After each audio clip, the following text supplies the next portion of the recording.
thank you all for being here. I know you've been on a whirlwind. I know you've been traveling a lot. So thank you all. And I know you all have other challenges happening around the country that you'll be getting to after this. But I am we are all so honored to meet you. And we are so saddened that we are connecting with you under these circumstances. You know, I want to tell you, they asked me to call them Christine and Elmore.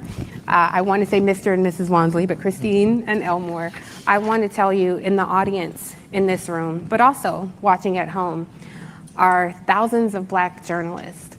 But in addition to being Black journalists, these are mothers and fathers, siblings, cousins, aunts and uncles of Black children. And we see your humanity. And we're going to center that in this conversation. There you go. Yeah. I told Christine if we cry on this stage, it's okay, because we're among family. Amen. So you take your time. Christine, I'm going to start with you. On Friday, July 3rd, Nolan made you dinner.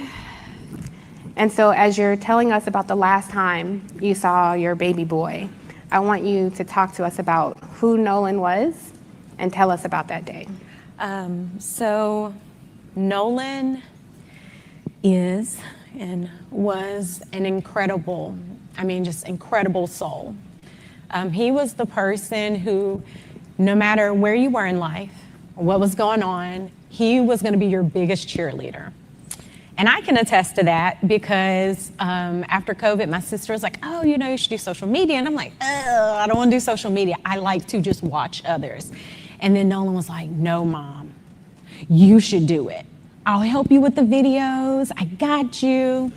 And, just anytime I was like, oh, I just really don't want to do this anymore, Nolan was like, no, Mama, you hadn't posted today. And I'm like, I don't want to post. I'm tired. Yeah.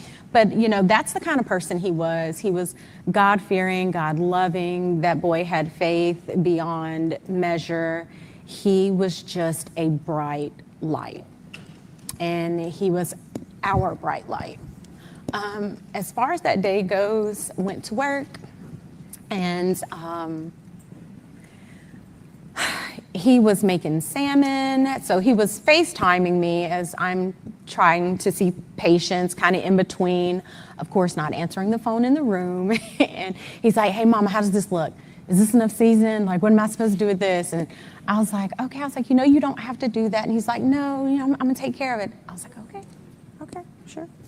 And so he finishes cooking, get home. He's like, yeah, what you know about this? And he was, guys, when I tell you, he loved to joke. Like, he was just one of those people. He wanted everyone around him to smile, be happy, feel comfortable and accepted. And that is the kind of person God made him. Us as parents, we definitely had that influence, but Nolan was just naturally a peacemaker. Yeah. And so after that, it was, 8, and then he got ready to go. He did his normal, hugged us up. I love you, Mom. I was like, be safe, knowing this was going to be his last weekend before going back to school, because football was starting, the summer training was starting. And this was his second year at Southwest. And so we knew this was going to be a big year for him. Dad and him had been training and doing all these things and really just kind of sitting with him and letting him know, like, hey, we're going to the next stage in your life as well as, your football career. So the focus was there, and he was ready. So he leaves that day. He leaves that day with, he drives his car, and he told us kind of a general, like, hey, we're going to go to the island. Like, we knew that. I'm staying at Jack's house. And Jax was a friend I think we've met in passing before. And that's the thing, I always say there's a difference in meeting someone, knowing of someone, and then knowing someone. Knowing implies that we've sat down, we've had discussions about your hopes, your dreams, knowing you, okay, hey, he stayed the night at my house, which Wyatt, one of his friends, he had stayed at our house a couple of times. And then Jax, again, that was one I just maybe saw in passing a few times. There was only a handful of young men that we actually knew, like he grew up with. And when I say grew up, I'm saying from like first grade, they've known each other all through high school now that they're graduated. And that would be like Jalen and Javon, LeBaron. Those are kids that we knew. So it's been hard seeing all this kind of play out. Yeah. And you know, these are people that he considered friends. Yes. Dad, I want to ask you, because it was Warren Hudson, one of the people that he traveled with, who called to alert you all that Nolan was missing. Yes. So we know at 5:44, the boat returns, Nolan is not there. At 11 p.m., he calls to say Nolan is missing. I wonder if either of you, whoever wants to answer, what happened in those few hours that prompted Warren to be concerned? I'm not quite sure what would prompt him to be concerned, but all I can say is what I did that day. So me and my sister, we made an order of pancit, which is a Filipino noodle dish for one of our friends. They were having a big family get together, and we really didn't have anything planned for the 4th. So me and my sister are, you know, cleaning up, and this is about 8. And she's like, hey, you know, Nolan hasn't texted us. Like, and that was the thing. Nolan was really big with communication with us, right? And so I call him, doesn't answer. I end the call. Call back, and this is probably, I think, maybe around 8. Don't quote me on the times, guys. So then I call again later around 8, still no answer. And then I want to say I called one more time, and I think that was at like 10:48. So I'm in the kitchen, my phone rings. Now this is probably like early 11 o'clock, somewhere around there. Phone rings when I make it back to the phone, and I'm like, whose number is this? Because, you know, we get weird phone calls sometimes. They didn't leave a message. Number pops back up. I pick up the phone because it says maybe Warren. And I'm like, Warren? So this is 11:07. That's per my cell phone records. So I answered the phone. He's like, hey, Miss Christine, have you seen or talked to Nolan? I said, no. Why? He should be with you guys. And he said, oh, no, well, you know, when we went to the island, there was a girl named Katie that he met, and he had decided to stay behind. And I said, what? Because we know our child.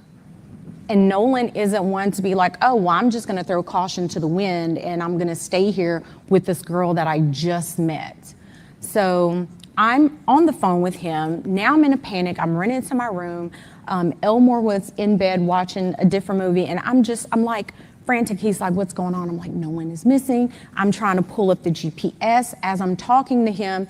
And at some point, he tells me that, I was like, well, you know, his phone says GPS Life 360, not Snapchat. Right. Life 360 says that he's on land. And he was like, well, no, I mean, you know, well, we have his phone. And I'm like, wait, what? And I'm like, okay. Because at that point, you're telling me, this is coming from Warren, don't worry about it. We're going to find him. It's going to be okay. Don't tell me not to worry. This is my child, my flesh and blood that I brought into this world. And you're telling me not to worry. Absolutely not.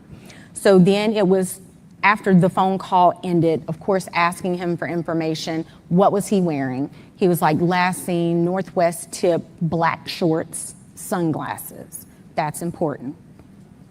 So I end up calling DMR, spoke with the DMR. She took all Just for our audience, DMR. So DMR is because he went missing on the island. They are basically the marine people, right? They're the ones who's gonna launch the boats to go into the water and all that. But before getting off the phone with Warren, he was like, hey, I know some people at Coast Guard. I said, okay. He's like, I'm gonna call Coast Guard, you call DMR. Get on the phone with DMR. I give the young lady the information, and she tells me, hey, you know, I got this, let me call you back. Because she was like, I'm not sure if this is gonna be in our jurisdiction, essentially. So then she calls back and she tells me, okay, yeah, you know, we spoke with Coast Guard. And I'm like, okay, but they're like, this isn't our jurisdiction. You have to contact the city of Ocean Springs. I said, okay, hang up the phone, call an Ocean Springs Police Department. They say, hey, you have to physically come down and give a report. I said, okay, so on our way, because we don't live that far from the police station, on our way there, I was like, well, let me stop by the hospital, because there's a hospital that's maybe 5 minutes up the road from our house. Stop by there, I'm like, hey, have you guys seen this kid? Has he been brought in? The lady's like, no, ma'am, we hadn't. I said, okay, thank you. Run out, we go to the police department. Get to the police station, and the officer basically says, again, this is out of our jurisdiction. And at that point, I'm like, my God, who am I supposed to talk to? Who is supposed to help me with this? So then he said, it's going to be, you would have to call DMR. I was like, we've already called DMR. DMR said it's not in their jurisdiction. So we end up, I think at some point I had called Jackson County Sheriff's Office, yeah. So she calls back and she's like, hey, are you there? I said, yes, we're here, but he's telling us the same thing you guys told us, which is no, we can't take it. She gets on the phone with the police officer. Now this is Jackson County Sheriff's Department speaking with the Ocean Springs Police Department. Ocean Springs Police Department is saying, this is why we can't take this information. She says, okay, he gives me the phone back, and she's like, okay, I'm just gonna take it. I'm just gonna take the information. And that was, we met an officer, it was after midnight. Right. Yeah, it was somewhere after midnight. Met him in the McDonald's parking lot, gave him the information. He was just like, okay, thanks. I was like, like, where is the urgency? Mm-hmm. And so, as far as we know, there were no boats on the water that night.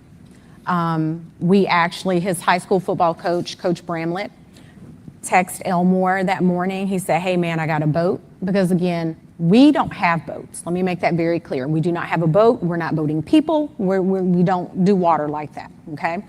So Coach Bramlett's like, hey, I got a boat. So we was like, great, let's go. We're on the water. We go out there. We walk the island.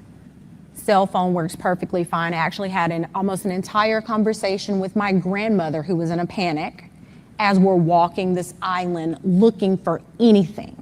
I just want to pause there. The cell phone worked fine, because in the reporting, there's been so much reporting that there's poor cell phone reception. And this is some of the disputes that we have about that night. Dad, feel free to jump in here, because they're saying he met this young lady, Katie, and that he stayed back. According to the reporting, Katie is saying no. He said he was going to go with his friends. According to the reporting, the friends say no, he left us his phone because there was no reception. Dad, have you found any consistencies? Have you spoken directly with any of his friends? Well, the first inconsistency was you called me and tell me my son stayed on the island to talk to a girl. My son would never do that. That's not in his character. I didn't raise none of my kids to do that. The second thing is, you say he doesn't have his phone. He doesn't leave his phone. I would wake up sometimes in the morning and Nolan would have his phone here right in my face. And I'm waking up cussing and fussing like, boy, you don't get the camera on my face. And he just laughing and giggling and stuff like that. So that's twice. To me, there's two lies that he told me as a father. Like I said, we went on the island. And actually, a classmate of mine called me that morning as we were going out to the island with Nolan's coach. He's like 40 miles away. He calls and, hey man, I got the boat. Me and my boys, we're gonna go out there and help you look. I didn't call him, he called me. And we're gonna start on this end. Well, I said, well, we're probably gonna start on the other end. So me, my wife, Coach Bramlett, and a high school classmate of mine were the only we were the first ones out there looking. Like I said, we docked the boat, got out the boat, walked on the island. She had a whole conversation with her grandmother on the island, got back on the boat, went back around the island, I guess that would be the north side, facing the Gulf of Mexico. I get another phone call. So my phone worked fine. So this whole thing about not having phone service, I don't know. I don't know if it's the carrier or what, but ours worked fine. I think those around maybe 8 o'clock. Yeah, because we finished up around. Who was it? Jackson County or the? Yeah, Jackson County Sheriff. Finally showed so, up. Yeah. A couple of boats, they finally showed up. By that time, I was like, he's not out here. I was more focused that he was at someone's house. That was the So, that's where my hopes and feelings were. So we left. The county stayed out there. My friend, he stayed out there because he called. He was like, well, we're gonna stay out here a little bit longer. I said, okay, I appreciate it. So we leave.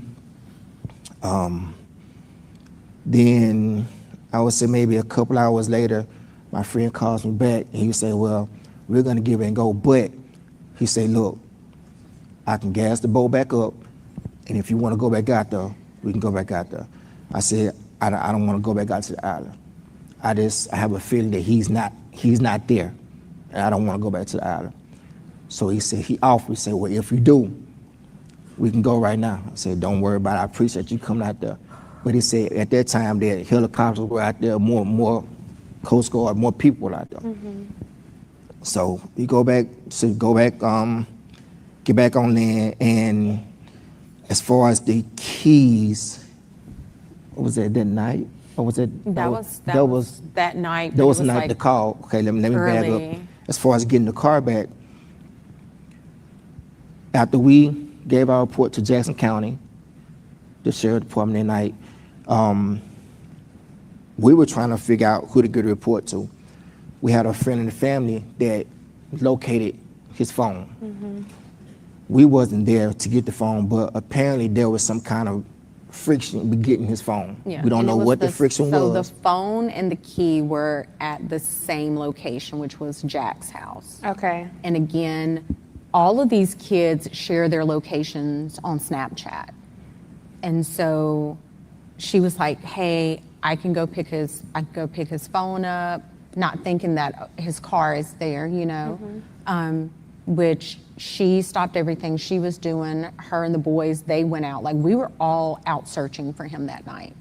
And yeah, like Elmore was saying, there was an issue, some type of friction. The cops ended up coming and they left. And so then kind of the same thing when we came to pick up the key, Elmore went up there asking for the key, didn't know where the key was, and all of a sudden we know where the key is. But see, hold on.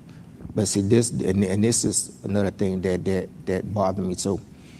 When we got to the house, you know, it was some of his other friends were there, you know, and they were, you know, beating on the door like, what Nolan there, what Nolan there, you know, beating on the door trying to get in the house.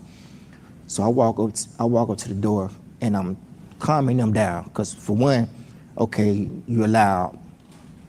Two, you're in these people's house. So if you tear these people's house up, that's gonna be a whole nother issue. I don't want y'all bothering it. And three, I need you guys to calm down, and I need them to kind of trust me as being an adult so I can get something out of them. So I get them out the house, and then Jax finally comes down the stairs, I guess in the room, hair all messed up like he just woke up, whatever. I said, look, I'm Nolan's father. His car's outside. I need to get his car and all his personal effects that may be left over here. And he goes, oh man, Nolan was like my brother. I said, Nolan was like my brother. I said, well, if Nolan was like your brother, would you please go and get everything of his so I can get his car, I can go home. So he walks off. 2 or 3 minutes later, he come back. I don't see the keys. Okay. So I leave out the house, go back outside, stand by the car. During that time, one of the guys that was in the house, one of the other friends, he was on the phone with a girl who was apparently there with them earlier that day. And she was telling him that his keys was on top of the Xbox in his room. So he goes back up to the door by himself, and we're still out by the car. And lo and behold, here comes the keys. So now to me, you lied to me 3 times. I don't believe nothing that you tell me from here on out. And this is Jax. This is Jackson. And eventually he does give you the keys. Yeah, eventually give me But the there was keys. friction getting the keys. Yes. So for one, you tell me my son is on left still on the island with a girl. 2, you have his phone. And 3, you don't give me the keys when I ask.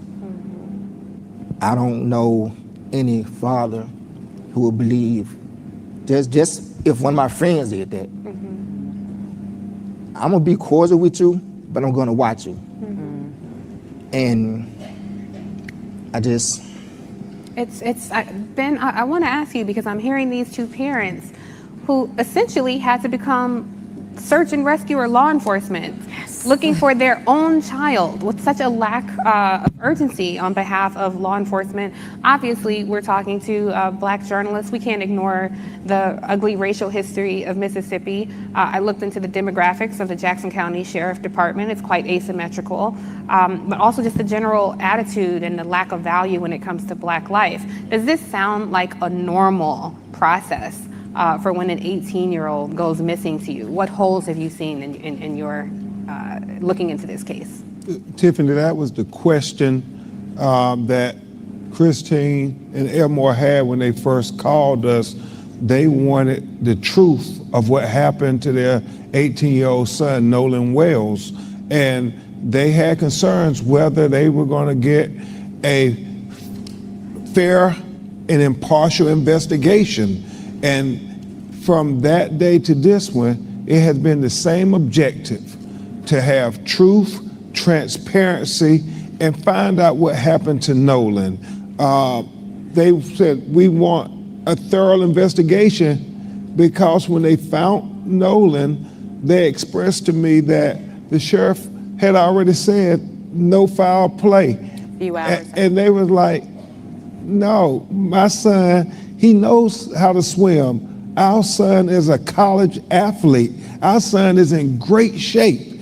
We don't believe that he just drowned and nobody knows nothing. Nobody saw nothing.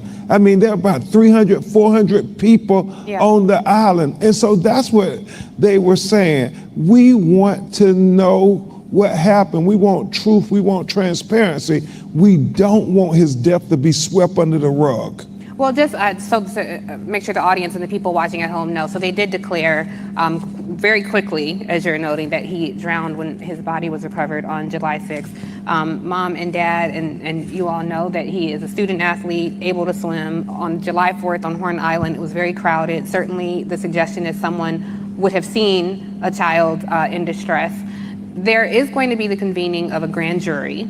Now, the DA of this area, Angel Myers McElrath, is a very out loud, proud Republican. If there is a U.S. attorney appointed to this case, it will likely be a Trump appointee. I'm just curious, Ben, from you and Rev, I think we have to be very candid here. What concerns do you have about the racial animus that we are seeing so much of play in this case? Well, You or Rev, whoever. all I'll say, and then defer to Rev, you want to believe that this is a child, that everybody is going to do their level best to find out what happened, so these broken-hearted parents will know what happened to their child. In time, we've seen Christine and the family be attacked just for asking questions. What happened to my child? Trying to say, no, we want to question this part of the investigation, that part of the investigation, because day one you said no foul play, but tell me now, what are you doing to be able to get us to the truth? And that is, it causes them sleepless nights. We talk at night. And so, trust but verify. We are trying to cooperate everything we can do to say, hey, we want to help, but we want you to give them a thorough investigation. We want you to do for him what you would do for your child. Rev, I'm going to come to you in a sec, but you brought up something, Ben, about attacks. And certainly as journalists, we have a keen eye, and I have noticed that the narrative around this story has shifted to the threats that are going to the young men who was with Nolan. They've hired attorneys who previously represented Donald Trump in cases. They've gone on very MAGA-friendly podcasts. And I just want to make sure that we keep the main thing, the narrative to the victim, to the actual child who died. And I'm curious, Christine, if you can weigh in on what threats have you and your family experienced? So there have been a big smear campaign, just not only professionally, but personally for me. And they attacked your nursing license. yes, so it started out with 1-star reviews of people saying they saw me. My office verified that these were incorrect. And then it went so much as to someone contacted the Board of Nursing, and then that opened the investigation for the professional misconduct. There was no evidence presented for that claim. And the investigator I spoke with, he said, we have to do our due diligence. I said, I understand it. I respect it. He was like, I'm sorry it's coming at this time. I was like, no, I get it. Do what you have to do, because I know who I am. I know what kind of care I give to my patients. I know the relationship that we have. And I'm grateful that my patients, a lot of them, are still trusting and loving in the care that they know they're going to get with me. And so these attacks are not going to, it's not going to break me. I have to find out.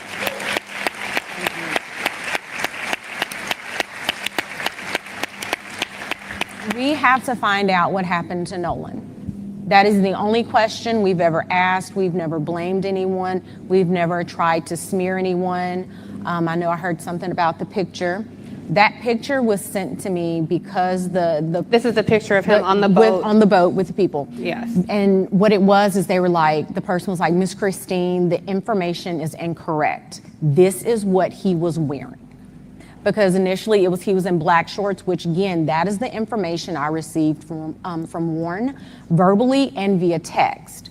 When she sent me that picture, I was like, oh, completely different color. These are like a blue-gray short. So we had to correct that. But I'm grateful, we are grateful to all of you. Thank you for keeping our son's story alive. And thank you so much, Tiffany, for having us. I think that's part of our assignment here, our responsibility. So often in newsrooms, we have to defend and define Black life and defend and define our own humanity. And so it makes a difference. The same way in other newsrooms, when you see someone and you feel like they're familiar, that so happens as they resegregate newsrooms and lay off Black journalists en masse, that goes away. So the people in this room have a keen interest in this story because they see your humanity, and that's what we center in this conversation. Rev, put this in historical context for us, because as I look at Mississippi, I don't have to tell you of all people some of the immediate thoughts that surface for us here. Well, when I got the call from Ben Crump and he had the parents connected, and they told me the story, I'd not heard the story. I heard something about some in Mississippi. But when I heard the details, the thing that jarred me from a civil rights point of view, and I've been working, Ben has come National Action Network for 20-some years with a case, and then from there on and on and on. And if it's not a civil rights position, we don't get involved. When they told me that law enforcement said there is no foul play, that's a prejudgment. And I said, wait a minute. They said, the parents repeated to me on the phone, I said, they said it was, this 2 days after it happened. And how do you investigate and there's no foul play and you don't even know what happened yet? So that's what perked my interest. So I said that, well, we'll be involved and we'll help to the best of our ability. Talked another day or two. I said, y'all come to New York, we'll have a national press conference. That's how we broke the story. The first national press conference they did at our headquarters, National Action Network. Then all of a sudden, it was all of this attack for getting involved. And they asked me to do the eulogy. I said, we'll take care of the funeral. Tyler Perry called me and said, no, I'll take care of it. So the thing that bothered me, one, it was prejudgment. Second, the parents of the guys that were with him started talking about they was going to sue us for getting involved. And sue, I don't even know the kid's name. So you can't say I defame your son. I don't know your son's name. But I will say this on this stage, I want them to sue me first. And I'll tell you why. No, I'll tell you why. And National Action Network, you serve the papers, because I want to depose your son. If you sue, the plaintiffs are deposed. So rather than us depend on a Mississippi DA who's already had people saying it was no foul, let's go to civil court, any kind of court you want to go to, because you can't make this make sense. And direct to your point, Tiffany, as I said in the eulogy that I did, I don't know what happened. The parents never said they knew what happened. They never said it was racial. I don't know it was racist, but they don't know it wasn't racist. You don't know what happened. So why are you prejudging it unless something is there you don't want out? Second thing is, and I said this to Elmer and Kristen, I had hurt my knee. I had torn my meniscus.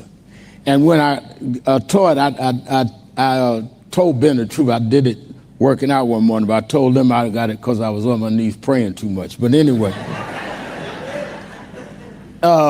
when they took me to say they may have to do surgery, the first thing they said is, well, we got to get your medical history from your primary doctor.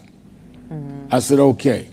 So I said in the eulogy that I don't know what happened, but I got your history in Mississippi. And the history tells me black boy go out with 3 white kids come back. There's a blurred story on what happened. Now y'all all hostile and all upset. Didn't have the keys, but then you had the keys. Some about this don't make sense given your history. And I'm gonna stay on this until we find out what happened. It may be nothing, but we're not gonna leave that up to chance with people that are distorted. We gonna stay on this case. And lastly, since they want to talk about lawsuits, one of the things tying your morning together, Tiffany, they may come back, as you suggested, playing right-wing politics with this, with the local prosecutor, maybe even with the federal people. But if we have a change in January and there is a Democratic House, I said that if Hakeem becomes the speaker, he needs to have the chair judiciary subpoena them to the Judiciary Department, testify. No, that's what this vote means. We need to have a check and balance of government so that we got somewhere to go. We can't depend to go to Trump's Justice Department. So we need to really mobilize so people like these two parents can protect their children. Yeah, absolutely.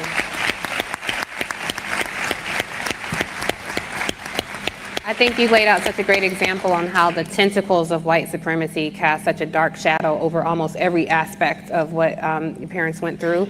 I know that there's so many more questions that I have, and I'm sure the audience has. As all my broadcasters know, I have an IFB, and they've been telling me to rap for about 10 minutes. We wanted. It was my pleasure to go over time, and not only my pleasure, my responsibility to give you all a platform to share your story. I think it's so important, and I think this is the responsibility that the Black journalists in this room take very seriously and will carry with them back to their newsrooms where they may be the only, or back to their platforms where they are building reach or have a wide reach. So I thank you all for sharing your time and being so open. There will be a press conference. There was an autopsy, a second autopsy that Ben Crump initiated that I believe Colin Kaepernick helped to fund. There were questions around that, and so please, I encourage credentialed media to please go to the press conference, and the access for credentialed media will be on the NABJ app for more information. So I don't want you all to think I didn't have more questions, but I passed the baton to you all to go ask all the additional questions. And I just want to thank all of you all sincerely for being here, and I want to thank you, NABJ, for being such an attentive audience.